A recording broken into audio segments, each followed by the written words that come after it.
Hi, ಇವತ್ತು ನಾನು ಒಂದು ಫ್ಲವರನ್ನು ಸ್ಟಿಚ್ ಮಾಡಿದ್ದೀನಿ. ನೋಡಿ, ಈ ರೀತಿ ಬಂದಿದೆ.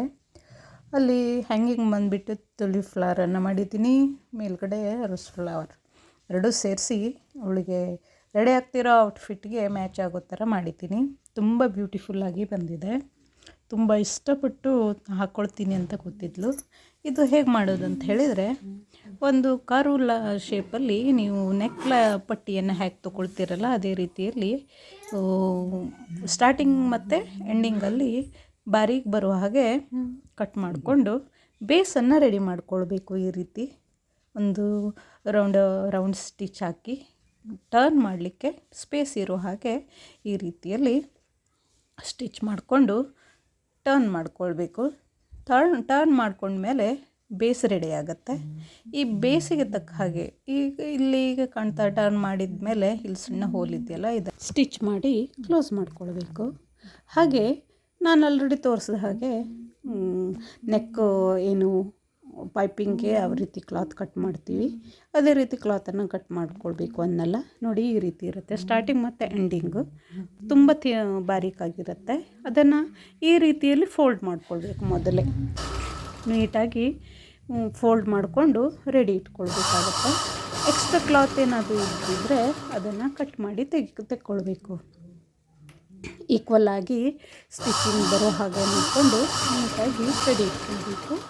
ಆಮೇಲೆ ಆಲ್ರೆಡಿ ತೋರಿಸಿದ ಹಾಗೆ ಸರ್ಕಲ್ ಫ್ಯಾಬ್ರಿಕ್ ಇತ್ತಲ್ಲ, ಅದಕ್ಕೆ ಪೆನ್ ಅಥವಾ ಮಾರ್ಕರಿಂದ ಅಥವಾ ಚಾಕಿಂದ ನೀಟಾಗಿ ಯಾವ ಡಿಸೈನಲ್ಲಿ ನಿಮಗೆ ಫ್ಲವರ್ ಬೇಕು ಅಥವಾ ರೋಸ್ ಮಾಡ್ತಾ ಇದ್ದೀರಾ ಅಂತ ಹೇಳಿದರೆ ಸುರುಳಿ ಥರ ಲೈನ್ ಹಾಕ್ಕೊಳ್ತಾ ಹೋಗಬೇಕು.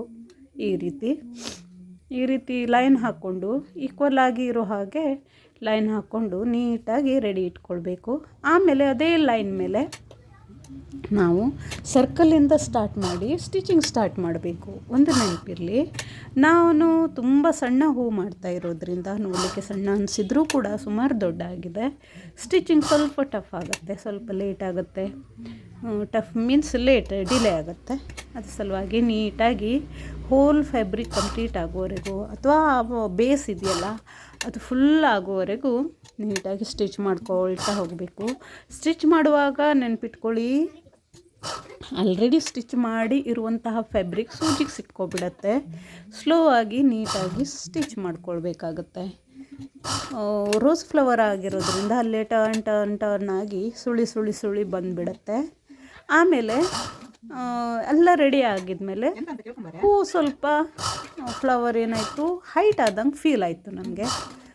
ಲುಕ್ ವೈಸ್ ತುಂಬ ಚೆನ್ನಾಗಿ ಬಂದಿತ್ತು. ಆದರೂ ಕೂಡ ಸ್ವಲ್ಪ ಕೆಳಗಡೆ ಜಾರಿಸ್ಬಿಟ್ಟು ಅದನ್ನು ನೋಡಿ ತುಂಬ ಚೆನ್ನಾಗಿ ಬಂದಿದೆ.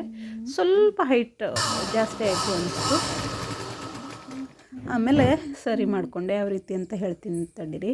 ಇಲ್ಲಿ ಲೂಪ್ ಟರ್ನರನ್ನು ತೊಗೊಬಿಟ್ಟು ಒಂದು ಲೂಪನ್ನು ರೆಡಿ ಮಾಡಿಕೊಂಡೆ. ಅದು ಅರ್ಧ ಇಂಚ್ಗಿಂತ ಅಗಲ ಇರುವಂತಹ ಲೂಪನ್ನು ರೆಡಿ ಮಾಡಿಕೊಂಡೆ. ಈಸಿಯಾಗಿ ಲೂಪ್ ಟರ್ನರನ್ನು ಯೂಸ್ ಮಾಡಿ ಈ ರೀತಿ ಲೂಪನ್ನು ರೆಡಿ ಮಾಡ್ಕೊಳ್ಬೋದು. ನೋಡಿ, ತುಂಬ ಈಸಿಯಾಗಿ ಬರುತ್ತೆ. ನೀಟಾಗಿ ಒಂದು ಸ್ವಲ್ಪನೂ ಕಷ್ಟ ಇಲ್ಲದೇ ಈ ರೀತಿಯಲ್ಲಿ ರೆಡಿಯಾಗುತ್ತೆ. ನೋಡಿ, ಇದು ಯೂಸ್ಫುಲ್ ಕಿಟ್ ಅನಿಸಿದರೆ ನೀವು ತರಿಸ್ಕೊಳ್ಳಿ, ನನಗೆ ತುಂಬ ಹೆಲ್ಪ್ ಆಗ್ತಾಯಿದೆ. ಆಮೇಲೆ ಆ ಲೂಪಿಗೆ ನಾನು ಈಗ ತುಲಿ ಫ್ಲವರ್ ಮಾಡಲಿಕ್ಕೆ ರೆಡಿಯಾಗಿದ್ದೀನಿ. ನೋಡಿ, ಅದನ್ನು ನಾನು ಡಬಲ್ ಫೋಲ್ಡಿಂಗ್ ಮಾಡಿದೆ. ಯಾಕಂದರೆ ಸಿಂಥೆಟಿಕ್ ಫ್ಯಾಬ್ರಿಕನ್ನು ಅದರೊಳಗಡೆ ಹಾಕೋದ್ರಿಂದ ವೈಟ್ ಕಲರ್ ಇರುತ್ತಲ್ಲ, ಅದು ಸ್ವಲ್ಪ ಹೊರಗಡೆ ಕಾಣಿಸೋ ಥರ ಇರುತ್ತಂತ ಡಬಲ್ ಲೇಯರಲ್ಲಿ ರೆಕ್ಟ್ಯಾಂಗಲ್ ಆಯತಾಕೃತಿಯಲ್ಲಿ ಎರಡೂ ಸೈಡ್ ಓಪನ್ ಇರುವ ಹಾಗೆ ಸ್ಟಿಚ್ ಮಾಡಿಕೊಂಡೆ. ಈ ರೀತಿಯಲ್ಲಿ ರೆಡಿ ಮಾಡಿದಂತಹ ಲೂಪು ಒಂದು ಕಡೆಯಿಂದ ಉಲ್ಟಾ ಇರುವಾಗಲೇ ಒಂದು ಕಡೆಯಿಂದ ಇನ್ನೊಂದು ಕಡೆ ಹೊರಗಡೆ ಮಾಡಿ ಈ ರೀತಿ ಗ್ಯಾದರ್ ಮಾಡ್ಕೊಳ್ಬೇಕು. ನೋಡಿ, ಯಾಕೆ ಕೇಳಿದರೆ ಹೆಮ್ಮಿಂಗ್ ಮಾಡಿದರೆ ಚೆನ್ನಾಗಿ ಬರುತ್ತೆ. ಸ್ಟಿಚಿಂಗ್ ಮಾಡಿದ ತಕ್ಷಣ ಸ್ಪ್ರೆಡ್ ಆಗುತ್ತೆ. ಆದರೆ ಹೆಮ್ಮಿಂಗ್ ಮಾಡುವಷ್ಟು ನನಗೆ ಟೈಮ್ ಇರಲಿಲ್ಲ, ಹಾಗೆ ಸ್ಟಿಚಿಂಗ್ ಮಾಡಿಬಿಟ್ಟೆ. ಹೆಮ್ಮಿಂಗ್ ಮಾಡಿದರೆ ತುಂಬ ಬ್ಯೂಟಿಫುಲ್ಲಾಗಿ ಬರುತ್ತೆ. ಅದಕ್ಕೋಸ್ಕರ ನೀವು ಮಾಡ್ಕೊಳ್ತೀರಾ ಅಂತ ಹೇಳಿದರೆ ಹೆಮ್ಮಿಂಗ್ ಮಾಡ್ಕೊಳ್ಳಿ. ಓಕೆ, ಈ ರೀತಿ ಟರ್ನ್ ಮಾಡ್ಕೊಳ್ಬೇಕು. ನೀವು ಡೋರಿ ಎಲ್ಲ ಬ್ಲೌಸಿಗೆ ಹೇಗೆ ರೆಡಿ ಮಾಡ್ತೀರಲ್ಲ ಅದೇ ಇರುತ್ತರ, ಆದರೆ ಸ್ಕ್ವೇರು ಇಲ್ಲ ರೆಕ್ಟ್ಯಾಂಗಲ್ ಇದು ಮಾಡ್ಕೊಳ್ಬೇಕು ನೋಡಿ. ಈ ರೀತಿ ಗ್ಯಾದರ್ ಮಾಡಿಕೊಂಡು ಹೆಮ್ಮಿಂಗ್ ಮಾಡ್ಕೊಳ್ಳಿ. ಇದು ಕೂಡ ಅದೇ ರೀತಿಯಲ್ಲಿ ರೆಡಿ ಆಯಿತು. ಈಗ ಆಲ್ರೆಡಿ ಹೇಳಿದಾಗೆ ಸಿಂಥೆಟಿಕ್ ಫ್ಯಾಬ್ರಿಕ್ ನನ್ನ ಕಡೆ ಸಿಂಥೆಟಿಕ್ ಮಟೀರಿಯಲ್ ಇರಲಿಲ್ಲ, ಅದಕ್ಕೋಸ್ಕರ ಮಗಳ ಡಾಲ್ ಇತ್ತು. ಡಾಲ್ ಬ್ಯಾಕ್ ಸೈಡ್ ಜಿಪ್ ಇರೋದ್ರಿಂದ ಅದರೊಳಗಡೆ ಸಿಂಥೆಟಿಕ್ ಮಟೀರಿಯಲ್ ಹಾಕಿರ್ತಾರಲ್ಲ ಅದನ್ನೇ ತೆಗೆದು ನಾನೇನು ಮಾಡಿದೆ, ಈ ತುಲಿಪ್ ಫ್ಲವರ್ ಇದ್ರೊಳಗಡೆ ಹಾಕಿದೆ. ಎರಡಕ್ಕೂ ಆ ರೀತಿ ಹಾಕಿಬಿಟ್ಟು ಫ್ರಂಟು ಈ ರೀತಿಯಲ್ಲಿ ನಾಕ್ ಮಾಡಿದೆ. ಈ ನಾಟನ್ನು ಹಾಕಿ ಲಾಕ್ ಮಾಡಿದೆ ನೋಡಿ. ಫಸ್ಟು ಎದುರು ಬದ್ರು ಮಾಡ್ಕೊಳ್ಬೇಕು. ಇದು ರೆಡಿ ಆಯಿತು ಅಂದ ತಕ್ಷಣ ನೆಕ್ಸ್ಟ್ ಇನ್ನೊಂದು ಅಪೋಸಿಟ್ಗೆ ಈ ರೀತಿಯಾಗಿ ರೆಡಿ ಮಾಡ್ಕೊಳ್ಬೇಕು. ಈಗ ಈ ರೀತಿಯಲ್ಲಿ ಅಪೋಸಿಟ್ ಸೈಡಿಗೆ ನೋಡಿ ಈ ರೀತಿಯ ಸ್ಟಿಚ್ ಮಾಡ್ಕೊಳ್ಳಿ. ಅಪೋಸಿಟ್ ಸೈಡ್ ಇದು ಮತ್ತು ಸೇರಿಸಿ ಸ್ಟಿಚ್ ಹಾಕ್ಕೊಳ್ಬೇಕು. ತುಂಬ ಬ್ಯೂಟಿಫುಲ್ಲಾಗಿ ಬರುತ್ತೆ. ಹಾಗೆ ಟುಲಿಪ್ ಫ್ಲವರ್ ರೆಡಿ ಆಯಿತು. ಎರಡನ್ನೂ ಸೇರಿಸಿ ನಾನು ರೋಸ್ ಫ್ಲವರಿಗೆ ಅಟ್ಯಾಚ್ ಮಾಡಿದೆ ನೋಡಿ. ಇಷ್ಟು ಬ್ಯೂಟಿಫುಲ್ಲಾಗಿ ಬಂತು. ಚೆನ್ನಾಗಿದೆಯಾ? ಯಾರಿಗೆಲ್ಲ ಈ ವಿಡಿಯೋ ಇಷ್ಟ ಆಯಿತು, ಸ್ವಲ್ಪನಾದರೂ ಯೂಸ್ಫುಲ್ ಅನಿಸಿದೆ ಅಂತ ಹೇಳಿದರೆ ಶೇರ್ ಮಾಡಿ, ಮತ್ತು ನೀವು ಟ್ರೈ ಮಾಡಿ ನೋಡಿ. ಈ ರೀತಿಯಲ್ಲಿ 2 ತುಲಿಪ್ ಫ್ಲವರ್ ರೆಡಿ ಆಯಿತು. ಈಗ ನಾನಿಲ್ಲಿ ಹೈಟ್ ಜಾಸ್ತಿ ಆಯಿತು ಅಂತ ಹೇಳಿದ್ನಲ್ಲ, ಸ್ವಲ್ಪ ಫ್ಯಾಬ್ರಿಕನ್ನು ಸ್ಪ್ರೆಡ್ ಮಾಡಿ ಮೇಲ್ಗಡೆಯಿಂದ ಸ್ಟಿಚ್ ಹಾಕ್ಕೊಳ್ತಾ ಇದ್ದೀನಿ. ಸ್ಟಿಚ್ ಹಾಕಿದ ತಕ್ಷಣ ಈ ರೀತಿಯಲ್ಲಿ ಸ್ವಲ್ಪ ಹೈಟ್ ಕಡಿಮೆ ಆಯಿತು. ಬ್ಯೂಟಿಫುಲ್ ಆಗಿರುವಂತಹ rose flower ready. Rose flower ಮತ್ತು ತುಲಿಪ್ ಫ್ಲವರ್ ಸೇರಿ ಒಂದು ಬೋ ರೆಡಿ ಮಾಡಿದ್ದೀನಿ. ಈ ರೀತಿಯಲ್ಲಿ ಬಂತು.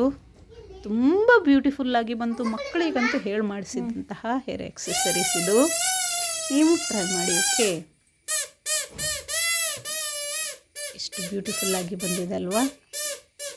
ರೋಸ್ ಫ್ಲವರ್ ಆದರೂ ಎಷ್ಟು ಈಸಿ ಮಾಡೋದು ನೋಡಿ ಅಲ್ವಾ? ಹಾಗೆ ಇದಕ್ಕೆ ಕ್ಲಿಪ್ಪನ್ನು ಅಟ್ಯಾಚ್ ಮಾಡ್ಕೊಳ್ಳಿಕ್ಕೆ ನಾನು ಫ್ಯಾಬ್ರಿಕ್ ಗ್ಲೂ ಅನ್ನು ತೊಗೊಂಡಿದ್ದೀನಿ. ಫೆವಿಕ್ರೈಲ್ ಓಕೆ. ಈ ರೀತಿಯಲ್ಲಿ ಫ್ಯಾಬ್ರಿಕ್ ಗ್ಲೂವನ್ನು ಹಾಕಿ ನನಗೆ ಬೇಗ ಸೆಟ್ ಆಗೋ ರೀತಿಯಲ್ಲಿ ಕ್ಲಿಪ್ಗೆ ಅಟ್ಯಾಚ್ ಮಾಡಿ ರೆಡಿ ಮಾಡಿದೆ. ಇದು ಆರ್ಲಿಕ್ಕೆ ಬಿಡಬೇಕಾಗತ್ತೆ. ಆವಾಗಲೇ ಯೂಸ್ ಮಾಡಿಬಿಟ್ರೆ ಒಂದು 6-7 ಅವರ್ಸ್ ಆದರೂ ಬೇಕಾಗುತ್ತೆ ನೀಟಾಗಿ ಸ್ಟಿಕ್ ಆಗಲಿಕ್ಕೆ. ಆವಾಗಲೇ ಯೂಸ್ ಮಾಡಿಬಿಟ್ಟೆ ಕಿತ್ತಿ ಕೈಲಿ ಬರುತ್ತೆ. ಯಾಕಂದರೆ ಆಗಿರೋ ಎಕ್ಸ್ಪೀರಿಯನ್ಸ್. ಅವಳಿಗೆ ಹಾಕಿದ್ದೀನಲ್ಲ 1 ಅವರ್ ಬಿಟ್ಟು ಅವಳಿಗೆ ಇದನ್ನು ಹಾಕಿದ್ದೀನಿ. ಸ್ವಲ್ಪ ಅವಳೇ ತೆಕ್ಕೊಬಿಟ್ಲು. ಹೇಗೆ ತೆಗೆದಪ್ಪ ಅಂತ ಕೇಳಿದ್ರೆ ಎಳೆದೇ ಬಿಟ್ಲು. ಮತ್ತೆ ಸ್ಟಿಕ್ ಮಾಡಿದೆ. ಹೇಗೆ ಆಗಲಿ ಫೈನಲಿ ಆಗಿ ಈ ರೀತಿಯಲ್ಲಿ ರೆಡಿ ಆಯಿತು. ಯಾರಿಗೆಲ್ಲ ಇಷ್ಟ ಆಯಿತು ಲೈಕ್, ಶೇರ್ ಆ್ಯಂಡ್ ಸಬ್ಸ್ಕ್ರೈಬ್.